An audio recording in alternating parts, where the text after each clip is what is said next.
que o senhor decidiu cursar medicina e, mais especificamente, por que escolheu a pediatria? A minha história da medicina é meio longa, mas eu escolhi a pediatria por uma questão filosófica, psicológica, de formação intelectual.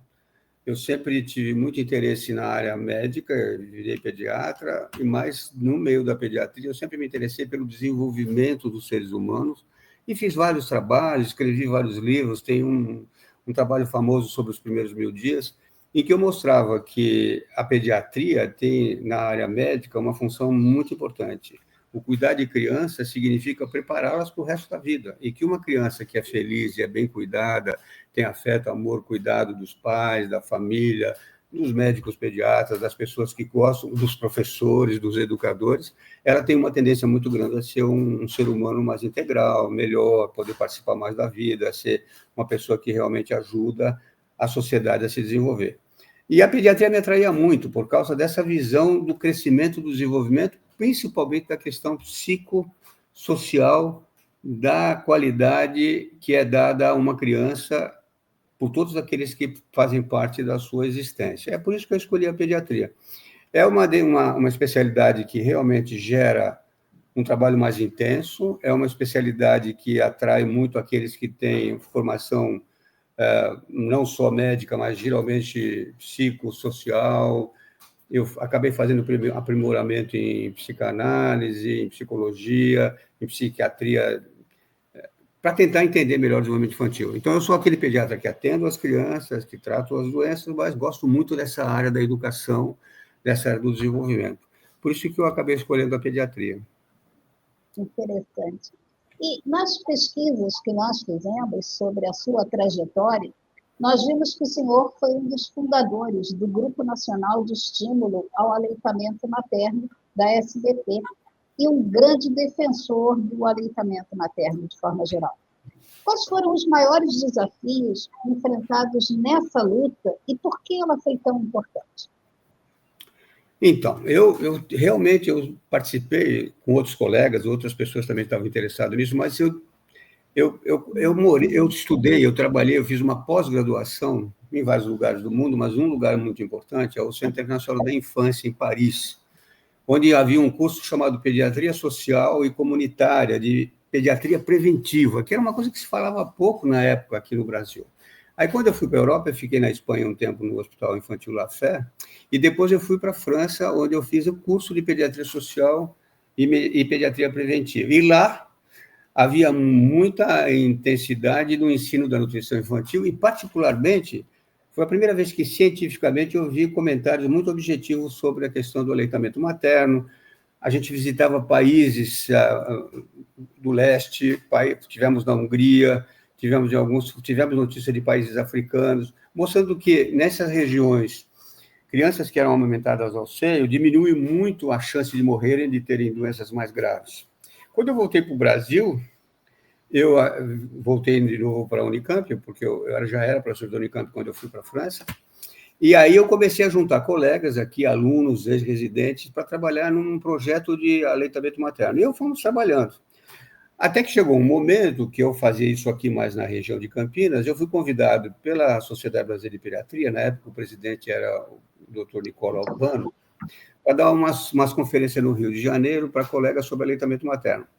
Eu acho que eu tive muita felicidade, as pessoas gostaram muito das minhas aulas, e o professor Nicola Albano criou o Grupo Nacional de Estímulo ao Aleitamento Materno e me nomeou presidente desse grupo. Outras pessoas no Brasil já falavam de aleitamento materno, grupos que gostavam do assunto, e eu fui juntando essas pessoas, fui viajando muito, isso, aliás, me levou a trabalhar no Brasil inteiro para aleitamento materno. O principal desafio era um momento muito crucial da sociedade em que a gente tinha que conversar sobre a importância das relações mãe-feto, mãe-filho, gestação, pai, mãe, filhos, família, para ajudar as mães a conseguirem amamentar. E, às vezes, a gente tinha dificuldades para falar isso. E, na época, também, era um momento crucial, porque as pessoas se perguntavam por que mais um problema para as mães enfrentarem? As mulheres sempre têm que ser sacrificadas, e as mulheres realmente foram fundamentais nisso e me apoiaram muito. E, no começo, eu tinha desafios para mostrar que ninguém estava querendo jogar mais um problema em cima de alguém, a gente estava querendo ajudar as crianças, porque amamentar significava melhorar muito a saúde física e mental. E esse desafio eu acho que eu consegui ir vencendo junto com os colegas, e foi nessa época que eu viajei muito pelo Brasil. Eu digo que do Oiapoque ao Chuí, eu fui em quase todas as grandes cidades brasileiras, falando de aleitamento materno. E depois acabei também sendo convidado pela Sociedade Latino-Americana e também pela OPAS, pela Unicef, principalmente, para dar aula em outros países. Aí dei aula em alguns países da América Latina, aí acabei dando aula em países asiáticos, e outros países da Europa e tal, e acabei participando de um grande grupo de pessoas que discutiam a importância da lactação humana não só no tratamento da infância e das doenças infantis, mas que tinham grande importância para o desenvolvimento da criança. Esse foi um grande desafio a vencer, mostrar que amamentar tinha um significado muito alto na saúde infantil, mas tinha também um significado muito alto no desenvolvimento psicossocial, na questão psicológica, na prevenção das doenças infecciosas e humanitárias e no próprio crescimento e desenvolvimento, principalmente na área cerebral. E aí esse desafio foi sendo quebrado aos poucos, e hoje, graças a Deus, se fala em aleitamento materno muito frequentemente. As faculdades de medicina também começaram a falar nisso, eu falei muito na Unicamp sobre isso, sempre fui professor da Unicamp, e acho que hoje em dia não há mais quem não diga que há a importância do aleitamento materno no desenvolvimento infantil desde o momento do nascimento. Né? A questão dos 1000 dias, que eu também comecei a trabalhar, dessa primeira fase da infância, e da importância do aleitamento materno nessa fase. Então, esse é o problema, entendeu? E, na verdade o aleitamento materno marcou muito a vida de muitos pediatras, e a minha particularmente, porque eu fui um dos pioneiros, não sozinho, com outras pessoas, e fui o primeiro presidente do Grupo Nacional de Aleitamento Materno, que existe até hoje, e a Sociedade Brasileira de Pediatria, e quando eu fui presidente da Academia Brasileira de Pediatria, também a gente valorizou muito isso, e ele é fundamental. E as faculdades de medicina estão ensinando isso nos cursos de puericultura, nos cursos de medicina a partir do 3º, 4º ano. Isso salvou muitas crianças e ajudou muito o desenvolvimento intelectual dessas crianças. Falando exatamente sobre isso, sobre essa questão de que maneira a questão do aleitamento materno se transformou em uma política pública, né, o incentivo ao aleitamento materno se transformou em uma política pública, o que o senhor vê que ainda precisa ser melhorado em termos de política pública para a primeira infância no Brasil? Não, eu acho que é o sinal dos tempos, sinal do desenvolvimento da medicina, sinal do desenvolvimento das escolas médicas, da ensino de puericultura, porque na pediatria você tem a patologia infantil, que é aquela que trata das doenças que as crianças são acometidas e os tratamentos médicos, psicológicos, psiquiátricos, etc. E tem a puericultura, que é a área do crescimento e desenvolvimento e da participação do pediatra nesse desenvolvimento infantil. E aí, quando você ensina aleitamento materno, você fala do papel da família, você fala do papel do pai, da mãe, dos avós, você fala da importância do afeto, do amor, do carinho, da atenção, do pegar no colo, de ficar junto. Então, foi uma transformação que, naquele momento, era muito importante, porque a tecnologia somente não resolve o problema. E o aleitamento materno, ele, além de passar substâncias importantíssimas pelo leite da proteção imunológica, etc., ele também permite esse contato físico e amoroso, principalmente a mãe nos primeiros meses, e depois o resto da família, o papel do pai no apoio à amamentação da mãe, etc.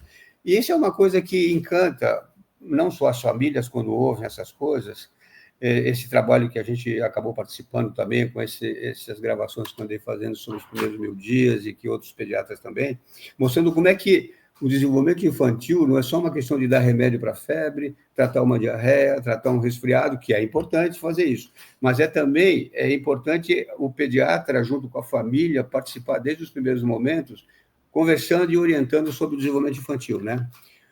Porque, na verdade, os primeiros 1000 dias que falam desse conjunto e que o aleitamento materno é tão importante, vem desde a gestação. Aliás, hoje em dia a gente até fala que não é mais 1000 dias, é 1100, porque fala também da gestação e fala também da saúde da mãe na gravidez, e hoje em dia se fala até da saúde do pai para não ter mudanças no espermatozoide, etc., que todos eles acabam complicando a saúde.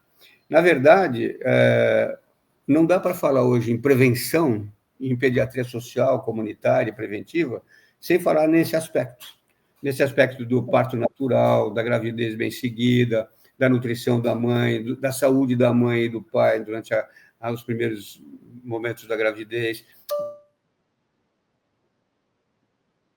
normal, a não ser que haja uma indicação médica para fazer um parto operatório, a importância disso, a importância da amamentação no momento do nascimento, acabou de nascer, dá no colo da mamãe, manda colocar no seio, tudo isso foi se desenvolvendo nesse período, e eu escrevi muito sobre isso, e vários livros meus tratam desse assunto.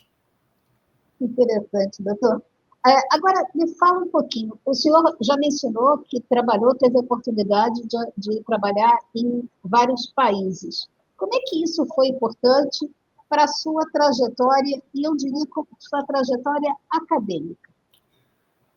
Eu trabalhei em vários países, até por causa da minha situação de professor universitário, de ter sido professor, e sou ainda hoje aposentado, mas ainda dou aula lá algumas vezes, e trabalho no Centro de Investigação em Pediatria, que nós criamos, o CIPED, Centro de Investigação em Pediatria.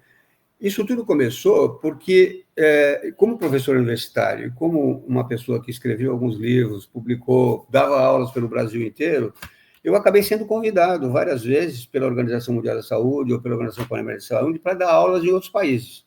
Então, dei aulas em países da América Latina, Uruguai, Argentina, Colômbia, na América Central. Depois dei aula fora do Brasil, fui para o Japão, fui para a China. Tudo isso dentro de um projeto de orientação da pediatria e da puericultura e de uma pessoa que foi conhecida nacionalmente e depois até mundialmente, como alguém que falava sobre aleitamento materno, escrevia sobre isso e falava da importância dos primeiros 1000 dias, da gestação, do parto natural e dessas relações afetivas familiares que ajudam. Aí eu acabei indo para a Espanha, né, e fiquei trabalhando no Hospital Infantil La Fé, que é um hospital em uma cidade lá na Espanha, né, em Valência. Eu fiquei lá 1 ano. Depois de lá, eu fui para a França, fui para Paris, e lá eu passei um tempo no Centro Internacional da Infância em Paris, fazendo esse curso de pediatria social comunitária. Bom, e aí ficou conhecendo muita gente internacional. Nessa situação da França, eu conheci pediatras do mundo inteiro, porque tinha gente vindo de países de leste, da África, da Ásia, e também acabei ficando conhecido por essas pessoas. E aí acabei recebendo convites. E eu ia, dava aula, ficava uma semana, às vezes 15 dias, voltava. Onde eu fiquei mais tempo foi na Espanha e na França, mas eu andei por todos esses países aí. E acabei também, alguns livros meus foram traduzidos, por exemplo, eu tenho um livro chamado Lidando com Criança Conversando com os Pais, que foi publicado em Portugal, uma nova edição em 2 volumes, muito bonita, e que acabou indo parar provavelmente na África portuguesa, né, Angola, Moçambique e tal. Também esse livro foi traduzido para o espanhol, foi publicado no Chile, e nesse teve a colaboração de uma colega nossa, a Cibele Passos, que fez essa versão para o espanhol, embora como eu fiquei um tempo na Espanha, eu falava espanhol, mas ela fez a versão para o espanhol. O livro foi publicado também em espanhol.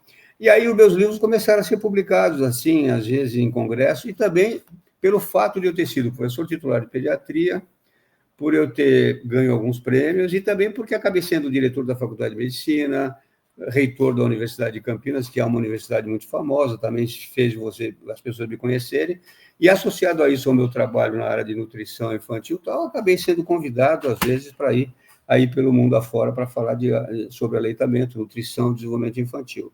É isso. Eu sempre me senti orgulhosamente, como pediatra, podendo colaborar com quem me convidava. Tinha muita honra. Como eu falava espanhol relativamente bem, eu tinha facilidade, por causa do meu trabalho na Espanha, de dar aula nos países latino-americanos, né? Então, era mais fácil falar em espanhol, embora eles entendam português, mas a gente sabia que em espanhol é melhor para eles. E na França, como eu também fiquei um tempo, acabei ficando meio poliglota em francês, espanhol e inglês, o que me favoreceu esses contatos e esses convites. Em inglês, pela minha função de pediatra, eu acabei tendo o título de Fellow da Academia Americana de Pediatria, que eles dão para quando o pediatra é reconhecido. Estive nos Estados Unidos algumas vezes, participei de muitos congressos e andei aí pelo Brasil, graças a Deus, e pelo mundo também. Conheci vários países, sempre profissionalmente, né? As pessoas falam, nossa, mas você viajou tanto. Tem países que eu ficava 1 semana, tem outros que eu ficava 3 dias, né? Eu fui ao Japão 3 ou 4 vezes, sempre passando 1 semana, fiquei lá na JICA, na Japanese International Center Agency, que é a agência internacional japonesa para convidados estrangeiros. Na China, eu fui a Pequim, isso era a época que eu era reitor da Unicamp, e a reitoria da Unicamp, pela pujança da universidade, pelo respeito, graças a Deus, que a Unicamp tem dentro das grandes universidades brasileiras, ali como USP, Unesp, outras paulistas e as federais, eu acabei tendo uma chance maior de participar dessas reuniões e participar de trabalhos dessa maneira. Foi por isso que talvez eu tenha tido mais um espaço internacional. Foi pela minha carreira acadêmica, pelo tempo que eu passei dirigindo a medicina da Unicamp, pelo tempo que eu acabei sendo reitor. Aí também me levou a ser presidente da Academia Brasileira, eleita honrosamente pelos colegas pediatras do Brasil, que me elegeram como presidente da Academia, que também me favoreceu ser conhecido, ser convidado para congresso, etc. Tudo acontece assim na medicina, no ensino. Né? Você vai fazendo os seus trabalhos, as pessoas gostam do que você fala, gostam dos seus trabalhos. Como eu sempre tive uma certa facilidade para fazer essas apresentações, como eu tive um trabalho na televisão aqui em Campinas, e eu tinha um programa também que era nacional pela rede, também foi outra coisa que me ajudou bastante nesse sentido. Desculpa, mas acho que você está sendo modesto. A sua fala parece que as coisas aconteceram, mas é fruto de trabalho, né? E de muito trabalho e de muita dedicação. Que quando o senhor fala, parece que as coisas só aconteceram, mas me permite discordar, por essa trajetória toda, foi fruto de muito trabalho, né? E de muita dedicação. Não, foi sim, agradeço você comentar isso, mas não é uma falsa modéstia, é uma realidade. Eu sei que tem muita gente competente pelo Brasil, com uma formação tão boa, melhor que a minha, e talvez não tiveram essas oportunidades que eu tive, mas as minhas características de personalidade talvez tenham facilitado. Eu sou um cara que gosto de falar, gosto de conversar, gosto de dar aula, gosto muito das relações humanas, tenho uma formação na área de psicologia e de psiquiatria, de psicanálise, isso me ajuda bastante na comunicação, e favoreceu minha vida profissional. Agora, foi difícil para mim manter o ensino, a administração pública de faculdade e universidade, e, ao mesmo tempo, também ser professor e atender crianças, porque eu nunca parei de atender no consultório, atendia na Santa Casa, no ambulatório, atendi na Unicamp, nos ambulatórios, fui um dos participantes com o professor Pinotti na criação do Centro de Atenção Integração da Mulher, na área de pediatria, a neonatologia, os recém-nascidos lá. Trabalhei muito com recém-nascidos lá na maternidade de Campinas, que foi também uma coisa muito agradável para mim, e eu me honro muito com isso. Eu, dentro da pediatria, sou um pediatra muito voltado para essa área da humanidade, do desenvolvimento, embora os meus títulos de especialista são de pediatra e de neonatologista, de recém-nascido, os títulos oficiais que eu obtive por concurso na Sociedade Brasileira de Pediatria. Mas eu gosto muito dessa área da pediatria geral, da clínica geral de crianças, que permite esse contato com a família, esse contato com os pais, mostrar... Por exemplo, quando eu falo muito de aleitamento, no começo, as pessoas falavam muito do líquido leite, que ele tem propriedades. Sim, ele tem.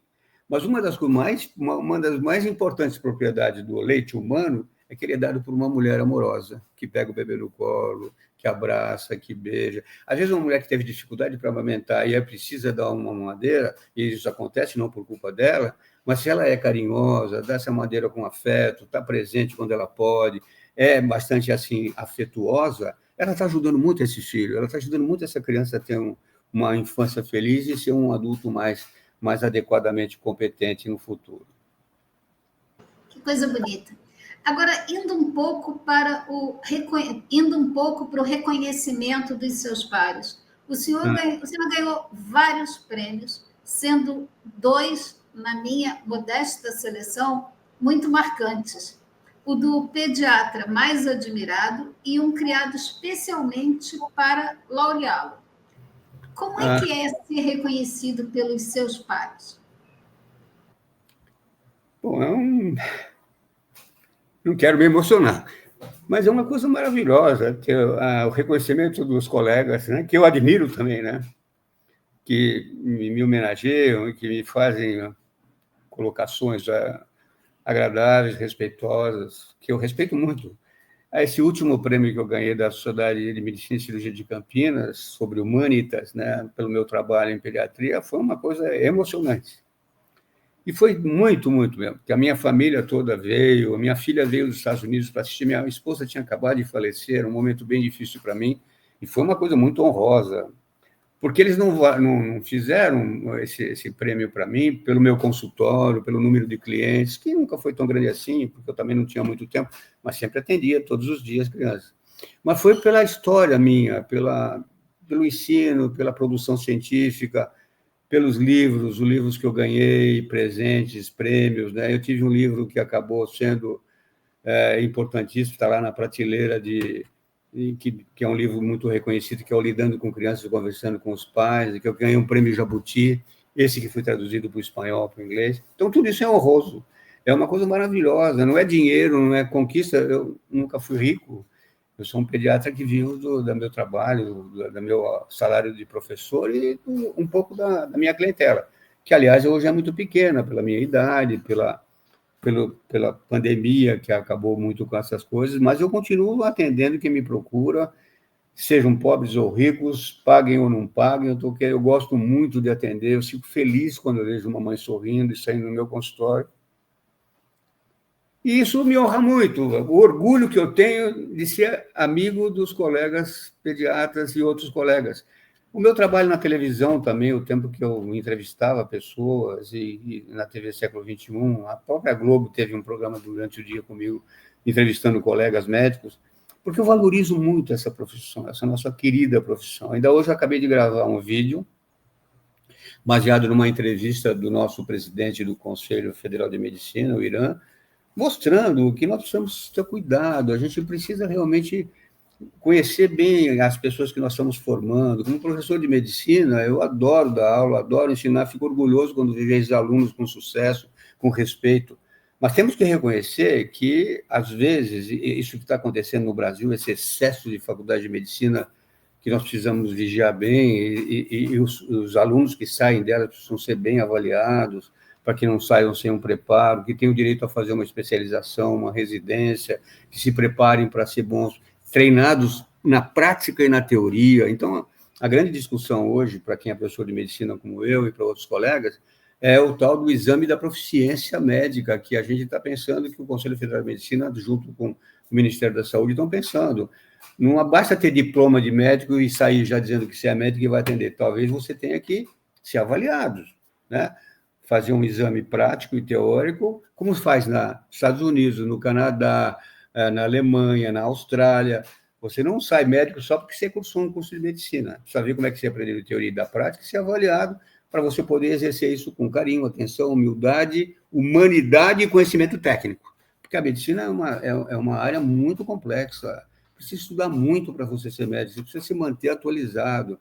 Você tem que saber lidar com o ser humano que sofre, do ser humano que vem lá te procurar. Você precisa ter tempo para conversar com essas pessoas, que às vezes, até por uma questão do sistema, dos convênios que apressam todo mundo e que não dão tempo ao médico para falar com seus pacientes, nós precisamos ter tempo para fazer medicina como deve. Você tem que ouvir o paciente, conversar com ele, dar um tempo de contato, 30, 40 minutos. Aí, depois de você fizer isso, examinar, saber da história, saber quem é, aí você pede os exames e tal. Porque o que está acontecendo? Isso o nosso presidente falou lá no jornal, nessa entrevista dele. Ele falou, isso tem resultados, por exemplo, a imensa quantidade de exames de laboratório que são pedidos hoje, mostrando que provavelmente está se tentando fazer diagnóstico de um monte de exame para ver o que está acontecendo, para ir atrás de um diagnóstico. Tudo bem, os exames são fundamentais, a patologia clínica e o laboratório são fundamentais, mas tem que ter história da medicina, tem que ter avaliação clínica, tem que ter um diagnóstico para você pedir exames para ver se você está com o diagnóstico indicado. Isso é uma coisa que eu ensino. Então, eu falo, eu ajudo, os meus amigos talvez gostem muito de mim. Às vezes eu sou criticado porque eu sou meio duro nisso e exijo muito qualidade, e graças a Deus os médicos brasileiros são de grande qualidade. Pessoas que vêm de fora adoram a maneira como o médico trata as pacientes. Eu acabei de dizer, eu ouvi de uma pessoa, não vou falar para não comprometer, que em um determinado lugar, em algum lugar fora do Brasil, ela foi no médico e tinha uma plaquinha escrito assim: durante a consulta você tem direito a 2 perguntas. Olha, imagina, Quer dizer, isso é a antimedicina. Você tem que ter tempo de olhar, chorar, até se necessário, dizer o que você está sentindo, e ter tempo. Não é culpa do médico, é que a maneira que está sendo o atendimento, muitas vezes, as pessoas dizem, às vezes, para mim, assim, não, você fala isso porque você tem tempo, você já tem uma certa idade, você é um cara famoso, você não está sendo pressionado pelos convênios, então você pode falar com os pacientes 40, 50 minutos, até 1 hora em alguns casos. Eu sei que não é culpa do médico, mas o sistema está judiando do médico e do paciente. Isso está trazendo dificuldades para o próprio médico, que para sobreviver tem que entrar nisso, ou também para os nossos clientes, porque os estudantes de medicina recém-formados têm que mostrar que se aprenderam e tem que ter examinado pessoas no seu curso. Ele não é só teoria, é prática também. Veja só, um dado que eu vi hoje do Conselho Federal de Medicina, sabe quantas faculdades de medicina tem hoje no país? 390. Sabe que tem mais um projeto aí que está rodando, segundo informações que eu vi até do Conselho? Parece que existe um estudo para fundar mais 290. É um absurdo. O que nós precisamos? Mais médicos ou mais qualidade nos médicos que se formam e a gente sabe que eles são bons porque a gente vai examinar quando eles saem da faculdade? Eu, como professor de medicina, eu acho que os médicos têm que os novos médicos que estão saindo, fazendo um curso bem feito, seja onde for, na faculdade de medicina que ele tiver, a grande maioria das faculdades de medicina hoje são particulares, eu não sei se dá 70%, mas elas têm que ser avaliadas. As públicas, sem dúvida, aí, inclusive, isso serve para a gente saber se nós estamos ensinando bem. E se, quando você faz um exame de proficiência no final, para dar o direito do exercício e se inscrever no Conselho Federal de Medicina para poder exercer a profissão, você sabe que aquela pessoa tem competência. Eu sou pediatra. Por que você é pediatra? Onde é que você fez? Qual é o nome que você tem título de especialista? Onde você aprendeu a examinar criança? Quantas vezes você viu? Quanto tempo você fez isso? Eu tenho 55 anos de prática médica. E eu vejo muitos colegas como eu que têm o que fazer, têm o que ensinar, têm o que ajudar. E tem que falar não só como pediatra, mas como professor, como gente que ajuda, que pensa a questão da saúde no Brasil. Perfeito, doutor. Eu acho que essa sua fala, a gente teria coisas para conversar por longos períodos. Mas eu queria vir a um ponto que é a questão da Academia Brasileira de Pediatria, da qual o senhor foi presidente. Qual é a importância dessa instituição? O que é preciso dizer para o jovem pediatra sobre a academia? Não, é assim. A pediatria brasileira tem duas coisas. Tem a Sociedade Brasileira de Pediatria, da qual eu também faço parte, e mesmo associada à Sociedade Brasileira de Pediatria como uma diferenciação de um tipo de trabalho dentro da Brasileira de Pediatria, você tem a Academia Brasileira de Pediatria. A academia lida mais, as pessoas que se inscrevem são convidadas para serem da academia e são eleitas pelo conjunto, ver se as pessoas podem ser da academia. Ela é constituída, geralmente, por pessoas de reconhecido valor profissional, geralmente professores de medicina e pediatria, pesquisadores que publicaram livros, etc. Geralmente é um pessoal realmente da área acadêmica. A Sociedade Brasileira de Pediatria é fundamental, muito importante. Todo colega que acabou, se formou, fez residência, ele se inscreve na Sociedade Brasileira de Pediatria, porque é fundamental, porque ela é importantíssima na questão da administração, até de congresso, etc. Agora, a academia tem essa nuance da questão acadêmica. Eu acabei sendo presidente da Academia Brasileira de Pediatria porque fui eleito. Os meus colegas, primeiro, eu era da brasileira, aí eu dava muita aula, etc., me convidaram para me candidatar a ser da academia, votaram em mim e me aprovaram. Eu fui aprovado para ser membro da academia. E depois, numa outra eleição, me colocaram como presidente da academia, que eu exerci durante 4 anos. E que foi muito honroso para mim, que foi outra coisa também que me favoreceu muito essa expansão do meu trabalho, né? Como a presidente da academia, cuja secretaria funcionava em Brasília, eu tinha que ir muito a Brasília. Naquela época, a gente tinha muito contato com a presidência da República, era chamado, a gente tinha contatos, a gente tinha uma secretaria e uma sede lá em Brasília. Então, eu tinha que ir muito a Brasília, então, trabalhava muito com outros colegas de outras universidades, e também, a cada 4 anos, se elegia um novo presidente. Eu acabei meu mandato, e aí outra pessoa assumiu. E hoje, a Academia e a Brasileira de Pediatria têm funções muito próximas, mas cada uma mais nessa área. A diferença é que você pode se inscrever na Sociedade Brasileira de Pediatria, quando você tem diploma de médico e de residência, e na academia você tem que ser submetido a uma votação e eleito para ser membro da academia. E a academia, volta e meia, se reunir para eleger um novo presidente, né? Então, sempre tem alguém da área acadêmica que é presidente, que é ator. Então, na verdade, acho que o papel da academia dentro da Sociedade Brasileira de Pediatria é uma coisa de mostrar esse valor da intelectualidade na pediatria, no sentido do crescimento do conhecimento, da formação de novos pensamentos pediátricos, das relações internacionais. E, na verdade, a Sociedade Brasileira também faz muito bem isso. Tanto é que a presidência da Sociedade Brasileira de Pediatria e a presidência da Academia Brasileira se dão muito bem, e a academia tem muito a ver com a presidência da Sociedade Brasileira de Pediatria também. A Academia Brasileira de Pediatria, ela tem uma função acadêmica bem clara, né? Faz reuniões quase que anuais, onde ele convida pessoas, geralmente abre um espaço para o público participar, independente dos congressos de pediatria, que aí sim é a Sociedade Brasileira de Pediatria que promove, que faz, com o conjunto de pediatras brasileiros, todos eles participam, vão nos congressos e tal, e é muito interessante porque se atualizam. Na academia é um pouco mais fechada, que é mais esse grupo de pessoas eleitas, né? Mas eu acho que as duas são fundamentais no desenvolvimento do conhecimento da pediatria. Perfeito, doutor. E o que o senhor pode nos falar sobre a relação entre a vida universitária e a prática pediátrica? E mais, como é que conseguiu manter a atividade acadêmica, atendimento clínico e a sua vida familiar? Puxa vida, essa pergunta é muito cara, viu? E me emociona também.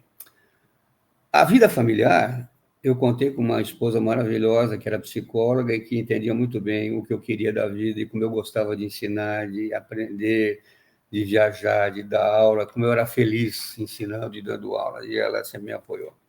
A Ionéia Queiroz Bezerra Martins, psicóloga, e que foi minha companheira, mãe dos meus filhos, né?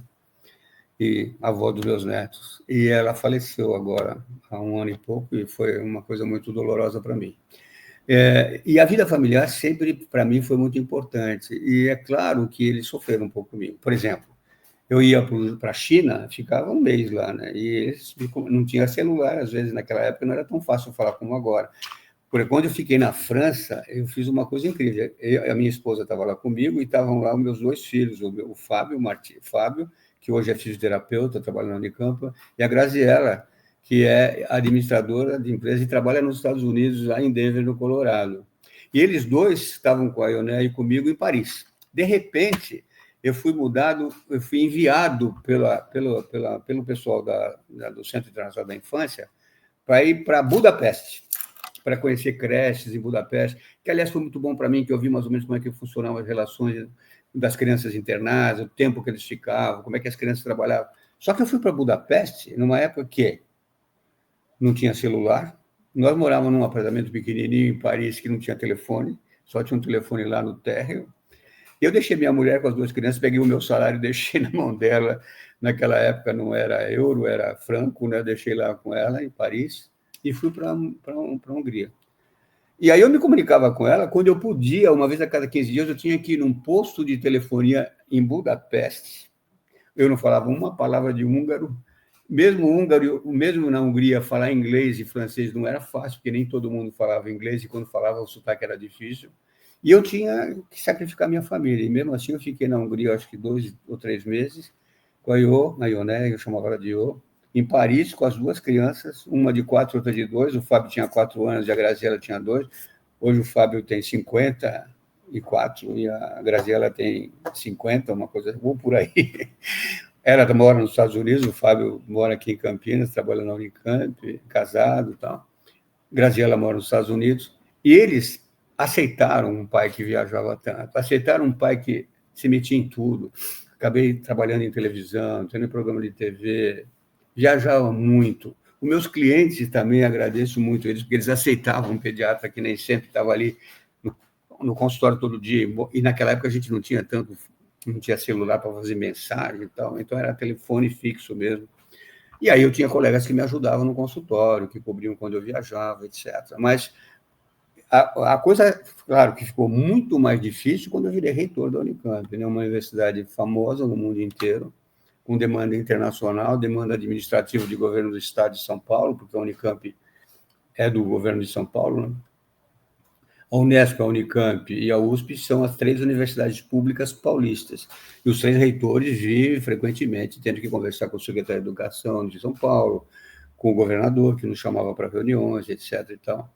E aí foi difícil, porque aí eu sacrifiquei um pouco a minha clínica. E aí, nesse momento, foi que eu comecei a eu continuava examinando pessoas, mas eu não podia ir no consultório todo dia. Então, eu tinha colegas, ex-residentes que trabalhavam comigo, que acabaram assumindo o meu consultório, muitos que acabaram fazendo clínica porque foram trabalhar no meu consultório e eu não podia atender todo mundo, eles acabaram criando o consultório deles e crescendo, alguns continuaram comigo, outros fizeram... Então, na verdade, eu sacrifiquei 2 grupos. O primeiro que sacrifiquei mais foram o meu grupo de clientes. Eu não consegui fazer uma clínica dessas milionárias que tem gente. Não, eu tinha uma clínica pequena, restrita, mas ali fiel, todo dia, com gente que me telefonava, trabalhava muito.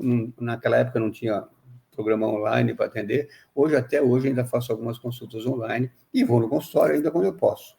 Embora, evidentemente, eu sacrifiquei um pouco. Quanto à família, eu, graças a Deus, tive muito apoio da minha família, principalmente da minha esposa, que entendia perfeitamente bem a minha vida, realmente muito corrida, né? Dessas coisas de sair de um país e ir para outro, né? Sair da Espanha e ir para a França, sair da França e ir para a Alemanha, voltar da Alemanha, voltar para os Estados Unidos, aí ir em tal lugar, aí ir para o Japão, né? Fui para o Japão 3 vezes.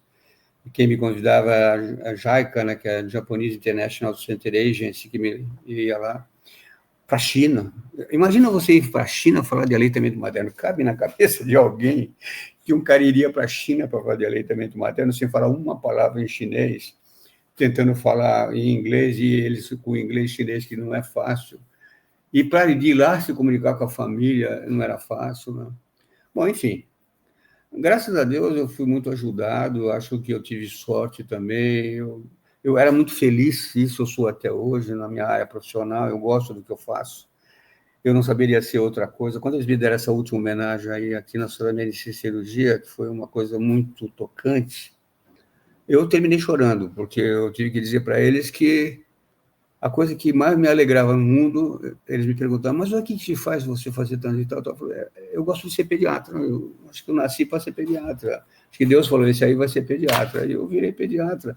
Mas não só pediatra, mas eu gosto muito de falar, eu gosto de dar aula, eu gosto de pesquisar, eu gosto de escrever livro. Agora estou acabando o 12º livro meu, está no forno para sair agora.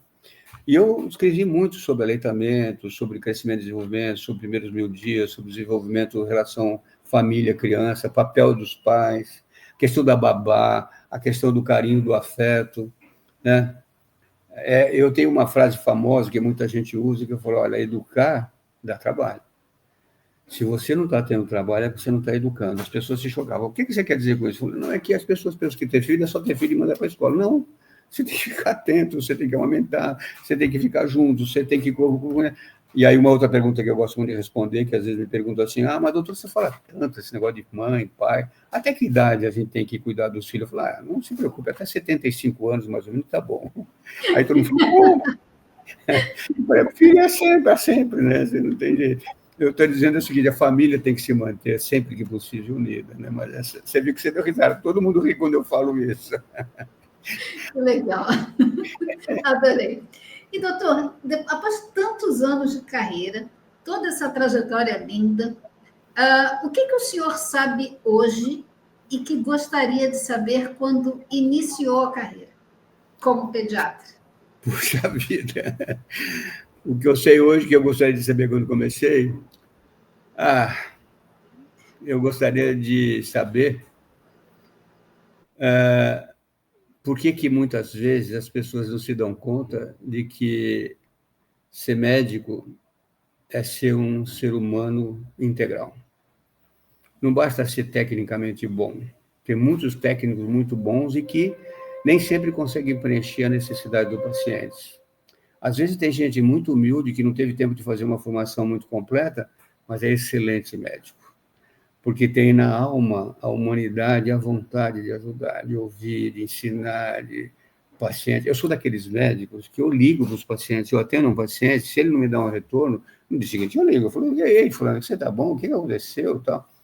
E as pessoas se assustam, nossa, mas hoje você é um médico que liga, eu ligo, eu gosto de fazer isso, eu fico feliz de as pessoas perceberem que alguém está se preocupando com eles, né?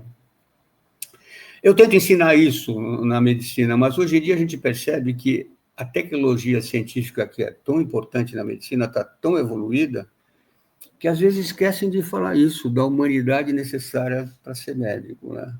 E das relações do médico com o psicossocial, né?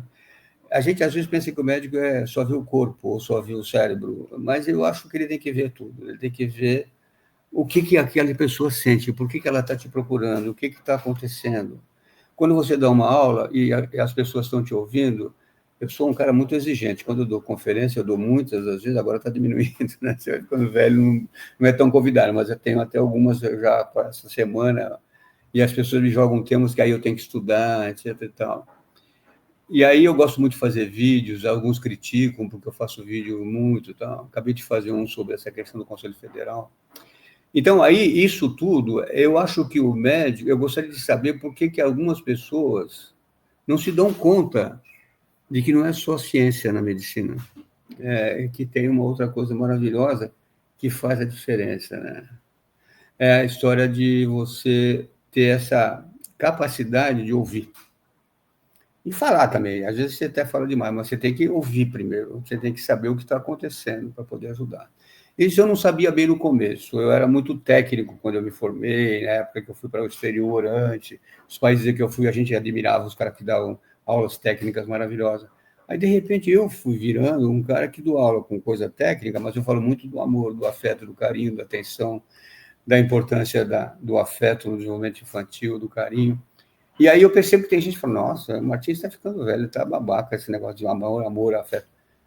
Mas, para mim, isso é fundamental no desenvolvimento infantil. Isso eu não sabia muito no começo, agora eu tenho certeza que ele é fundamental. Doutor, o que o senhor pode nos falar sobre a sua experiência à frente de programas de TV?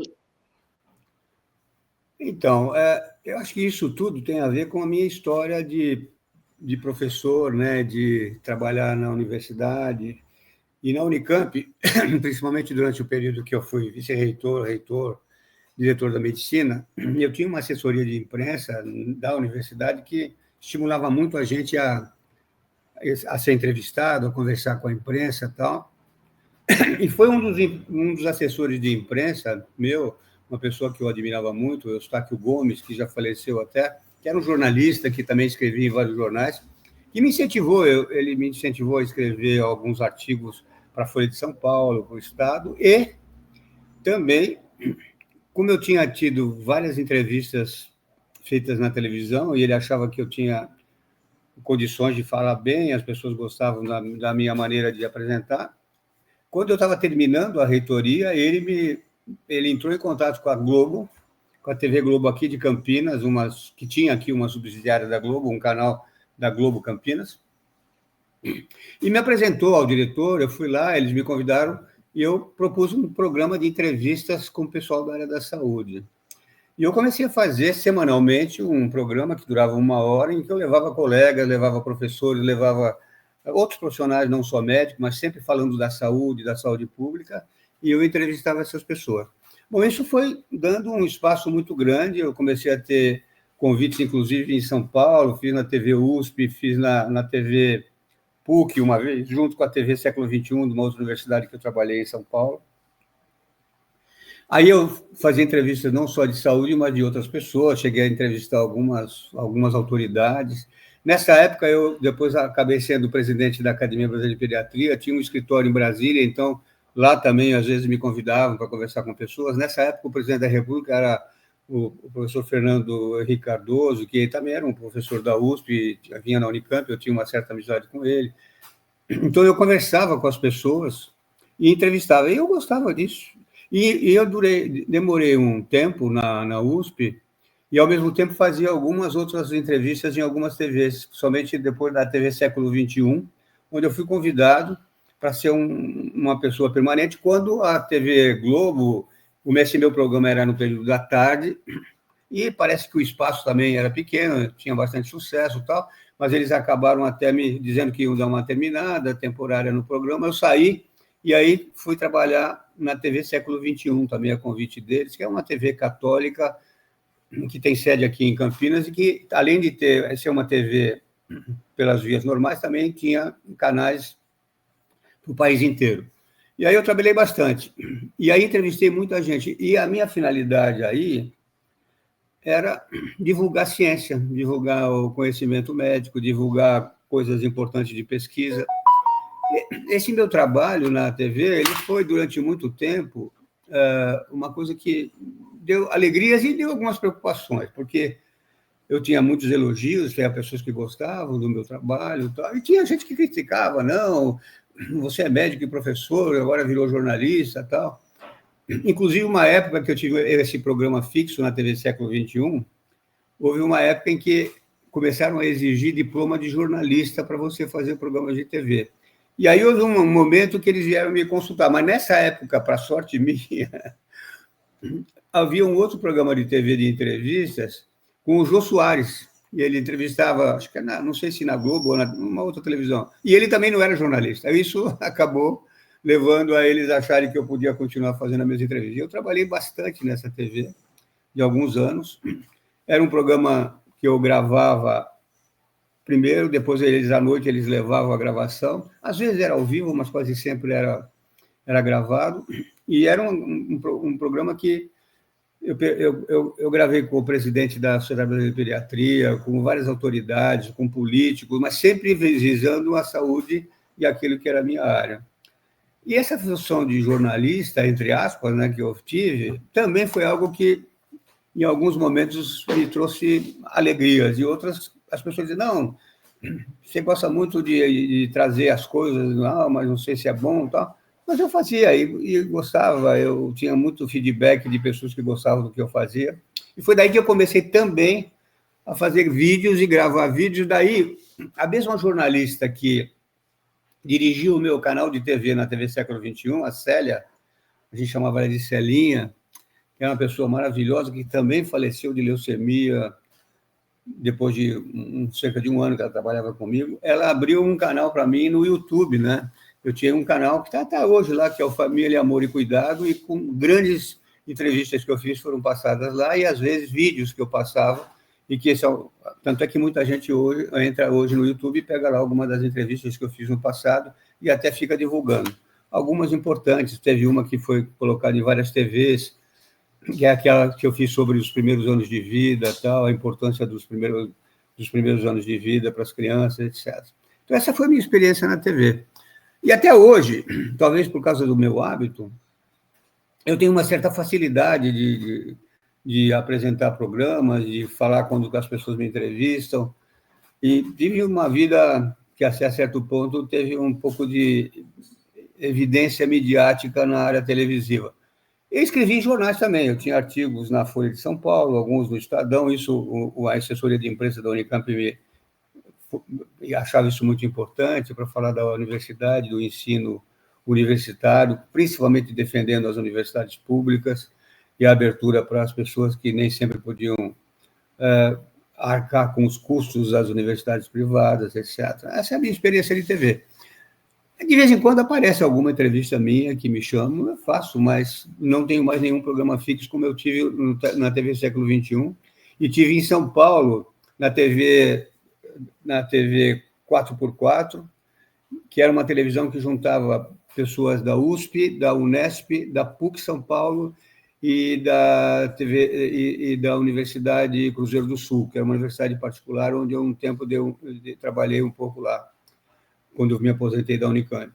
Então, foram experiências em algumas TVs, uma TV universitária, uma TV importante como a Globo, depois a TV Século XXI, que é uma TV particular, mas católica, e eu falava, e agora, geralmente, eu estou mais um pouco só falando quando me convido, mas eu não tenho mais nenhum programa de televisão. Eu gostava muito desses programas, porque eu tinha a liberdade de falar com o coração abertamente o que eu acho da medicina, o que eu acho da ciência, a importância do conhecimento médico e do conhecimento científico para os leigos, para a população em geral. Tinha muito feedback do ponto de vista científico. Essa é a minha experiência, que volta e meia eu estou sempre aí trabalhando com isso, mas nada é fixo atualmente. Legal, muito interessante, doutor. Agora, nós sabemos também que o senhor tem, na sua trajetória, trabalhos internacionais pela OPAS e pela OMS, e que agora mesmo está iniciando uma consultoria em Portugal. O que o senhor pode nos falar sobre essas suas frentes de atuação? Então, essa crise da OPAS, a OPAS, né, a Organização Pan-Americana da Saúde e a Organização Mundial da Saúde, e o Unicef também, eu também trabalhei algumas vezes a convite da Unicef, que é a parte da OMS que trabalha mais com nutrição infantil e crianças.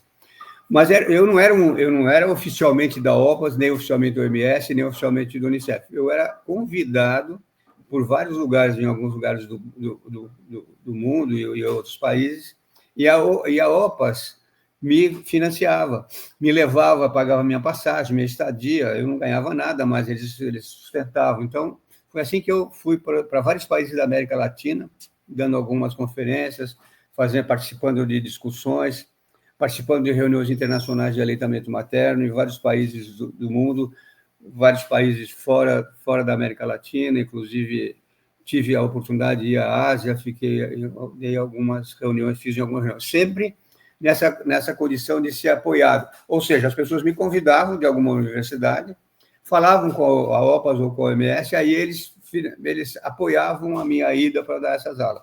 Esse foi o meu trabalho apoiado. E aí, nessa fase, o que ocorreu foi que eu tive que trabalhar, às vezes, saía da universidade, ficava uma semana fora, ia para algum país, algum lugar, onde eu participava durante algum tempo, e trabalhava de uma maneira mais objetiva com as pessoas que me convidavam. Sempre apoiado, e quase sempre apoio financeiro e econômico para viajar e para dar aula, e, evidentemente, a Unicef, principalmente, que tinha muito interesse nessa fala do aleitamento materno, né, que, como eu presidi o Comitê Nacional de Aleitamento Materno da Brasileira de Pediatria, e como eu dei várias conferências internacionais sobre isso, tinha muita gente que me convidava para falar sobre isso. Até hoje, no Brasil inteiro, volta e meia, as pessoas me mandam mensagens ou me convidam para conversar sobre isso.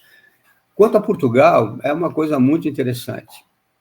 Isso é recente, está em ação agora, está começando essa consultoria. Há 2 anos atrás, eu fui convidado por um pessoal da Universidade do Aveiro, do pessoal de Águeda, uma cidade portuguesa, por uma colega, a doutora Maria Tereza Neres, que é ligada, acho que ao Ministério da Saúde português, para dar uma conferência lá e fazer parte de um seminário em que eu dei algumas aulas. Eu fui, fiquei lá uma semana, dei algumas aulas e fiz grandes amizades lá em Portugal. Como eu tenho ascendência portuguesa, meu pai e minha mãe eram imigrantes portugueses que vieram de lá numa situação muito difícil, lutaram para vencer e conseguiram educar os filhos, etc. Eu tenho muita alegria de conversar com os colegas portugueses. E essa amizade rendeu para mim alguns convites. E agora, recentemente, recebi um convite formal da Universidade de Aveiro, via essa doutora Neves, a doutora Tereza Neves, para que eu faça consultoria para um programa de proteção à infância portuguesa.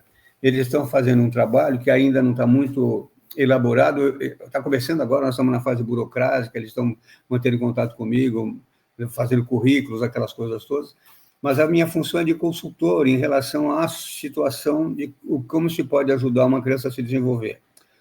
Eu fiquei tão contente de ter convidado para trabalhar nesse projeto, pelo que eu conheci do projeto, e estou esperando as perguntas que devem chegar e quando é que eu vou atuar diretamente, porque é uma coisa que eu sempre sonhei.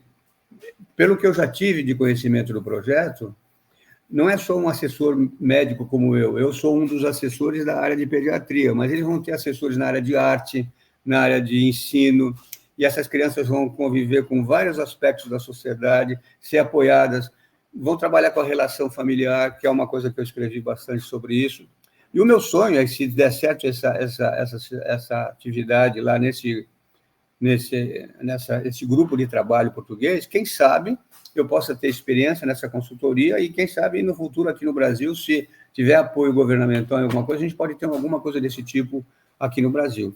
Por isso que eu fiquei muito contente com esse último convite agora de Portugal para mim participar. Eu estou aqui disposto, volta e meia eles me telefonam, me passam mensagens, e eu estou muito feliz com isso.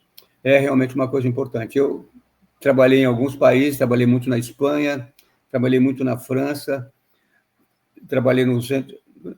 fiz uma pós-graduação prolongada no Centro Internacional da Infância em Paris, onde eu aprendi muito sobre pediatria social, pediatria preventiva. Foi lá que eu aprendi muito a lutar com o aleitamento materno, vendo os países de leste, vendo a Hungria, principalmente, vendo França, e vendo o que se fazia para que essas crianças tinham afeto, carinho, atenção, e seriam bem amamentadas para criar adultos com alegria no futuro e com uma vida produtiva. Isso eu trouxe para o Brasil.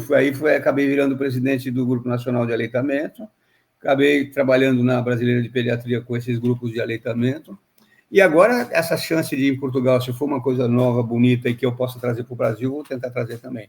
Essa foi a minha experiência com Portugal, que no passado já fui lá dar aulas de uma vez, e agora estou esperando as perguntas que devem chegar e a ação minha de consultoria, que eles estão elaborando como é que vai ser a minha atuação.